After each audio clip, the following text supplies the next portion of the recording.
बैठे पितातुल बुजुर्गों, नौजवान साथियों, माताओं, बहनों, पत्रकार बंधुओं तथा मंच पर मंचशील सभी अतिथियों का मैं हार्दिक स्वागत, वंदन, अभिनंदन करता हूं।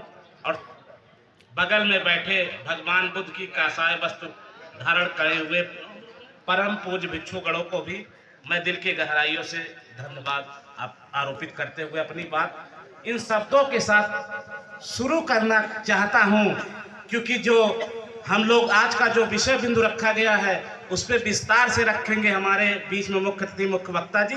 बस इन शब्दों के साथ जो वर्तमान में अभी एक हफ्ता पहले पेपर में निकला था कि संविधान और ऋषि का संविधान, आप लोगों ने अमर उजाला सहित तमाम पेपरों में पढ़ा भी था। उस पे हमारे सामाजिक जो आंदोलन चलने वाले लोग हैं और जो पार्टियां चलाने वाले लोग हैं उस पे उनका विश्लेषण नहीं आया, इसलिए मुझे कहना पड़ा कि भेड़ियों से दोस्ती की है, भेड़ियों से दोस्ती की है तो भूख से डर लगता है, अरे बाबाओं से दोस्ती की है तो त्रिशूल से डर लगता है। हादसे कुछ इस कदर गुजर रहे हैं चमन के अंदर कि डर कांटों से नहीं डर फूलों से लग रहा है। आगे की लाइन कहते हुए कि साथियों अब तो मेरा चमन उजड़ गया है, कुछ यादगार बाकी है, कहीं कहीं पे निशाने बहार में बाकी हैं। मैं ये कैसे कह दूं कि सहारे तमाम टूट गए, अभी खुद पर भरोसे की आखिरी पतवार बाकी है, अभी खुद पर भरोसे की आखिरी पतवार बाकी है। क्योंकि साथियों, अंतरराष्ट्रीय जो आज पूरा विश्व दो भागों में बटा हुआ है, एक भाग चाहता है कि हम सैन्य शक्ति के बल पर पूरी दुनिया को अपने वश में कर लें, दूसरा चाहता है कि हम धम्म शक्ति के बल पे अपने पूरी दुनिया के अधिकतर भूभागों पर अपना वर्चस्व स्थापित कर लें।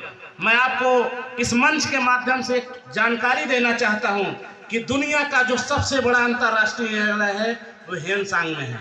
उसमें कुल 14 महापुरुषों की मूर्ति लगाई गई है। उसमें प्रथम स्थान आप ही के महापुरुष तथागत भगवान बुद्ध का है, दूसरा स्थान महावीर स्वामी जी का है, तीसरा स्थान सम्राट अशोक महान का है, चौथा स्थान बाबा साहब का है। यो कह ले, उसमें जो 14 महापुरुषों की मूर्ति लगाई गई है उसमें 2/3 मूर्ति ऐसी है जो भारत के महापुरुषों की है। हमें आपको बड़ा गर्व महसूस होना चाहिए और गर्व के साथ साथ हमें इस बात की खुशी होनी चाहिए कि हम लोग ऐसे भारत भूमि से बिलोंग करते हैं जहां पर करुणा, मैत्री, प्रेम, बंधुत्व, भाईचारा का वाहन होता है। अभी आपके यही इलाहाबाद में महाकुंभ की जो दौर चल रहा था, मैं देखा और सुना और एक गाना बड़ी तेजी से वायरल हो रहा है और उसमें बताया जा रहा है कि सनातियों की आर्य धरती है, बाकी किसी का यहाँ कोई काम नहीं है। हमारे लोग भी बड़ी तेजी से उस गाने को बजा रहे हैं अपने रील के माध्यम से। इस पे हमें आपको चिंतन मनन करने की जरूरत है, क्योंकि अधिकतर जो दार्शनिक होता है, चिंतन होता है, वही समाज की रूपरेखा तय करता है। अभी बागी जी कह रहे थे कि हम 1895 से चले, कोयरी हितकारी महासभा का गठन हुआ, आज 2025 चल रहा है, अब तक हमें परिणाम क्यों नहीं मिला, उस पर बस मैं एक बिंदु और विज्ञान के तर्क को बताते हुए अपनी बात सारा अपना समय मुख्य अतिथि मुख्य वक्ता को दूंगा। अंग्रेजी में एक कहावत है और ये विज्ञान का फार्मूला है कि नॉलेज और एक्शन, अगर नॉलेज 0 हो यानी जानकारी 0 हो और आपकी क्रिया 100% हो तो परिणाम क्या आएगा, कितना परिणाम आएगा, मैं आप लोगों से पूछना चाहता हूँ। 0 आएगा और क्या आएगा? 0। और यदि नॉलेज भी 0 हो और जो एक्शन हो वो भी 0 हो तो परिणाम 0 आएगा। 0। और यदि नॉलेज 100% हो और एक्शन 0 हो तो परिणाम, और नॉलेज और एक्शन अगर दोनों 100% हो तो परिणाम क्या आएगा? तो आपके हमारे बीच में ऐसे ही व्यक्ति बैठे हैं जिनके पास नॉलेज 100% है और एक्शन भी 100% है, उनके साथ हमें खड़ा होना है। मुझे कहने में कोई संकोच नहीं। पूर्व मंत्री डॉक्टर राकेश कुमार मौर्य जी हमारे आपके बीच में बैठे हुए हैं। कितने लोग हैं जो सर पे कफन बांधकर इनके साथ चलने के लिए तैयार हो? जरा हाथ उठाइएगा।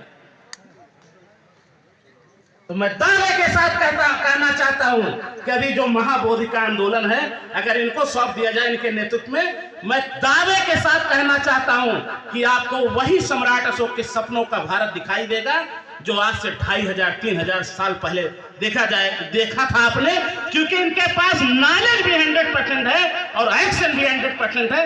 1000 गुना परिणाम आएगा।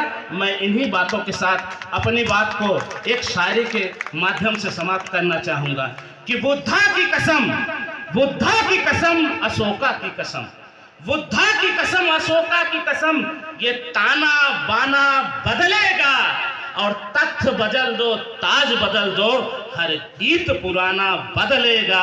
कुछ तुम बदलो, कुछ हम बदले, फिर सारा जमाना बदलेगा, फिर सारा जमाना बदलेगा। जय भीम, जय भारत, जय संविधान।